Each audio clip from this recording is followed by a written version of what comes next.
7 number কি কৈছে express sign 9 express sin 67 degree plus cos 75 degree in terms of trigonometric ratios of angle between 0 degree and 45 degree 0 degree and 45 degree तो sin 67 और cos 75 एटो की আছে 67 और 75 एटो की আছে 0 और 45 ত কৈ কি আছে বেশি আছে 45 ত কৈ বেশি আছে আৰু এইটক এনেকৈ এক্সপ্ৰেস কৰিম যাতে কি হ'ব এই এঙ্গেলটো কি হ'ব 0 আৰু 45 ত কৈ কম আহিব তো এটা কি কৰিম গিভেন লিখি লম কি আছিল sin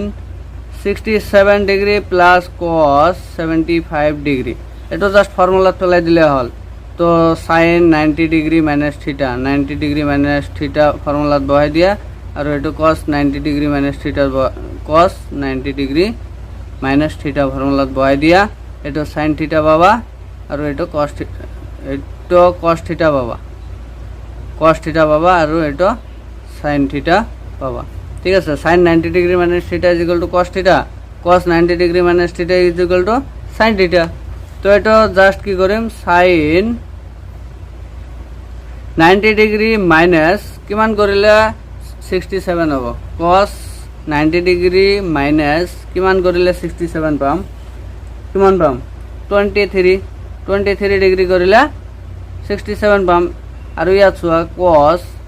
90 ডিগ্ৰী মাইনাস কিমান কৰিলে 75 পাম 25 ডিগ্ৰী কৰিলে কি পাম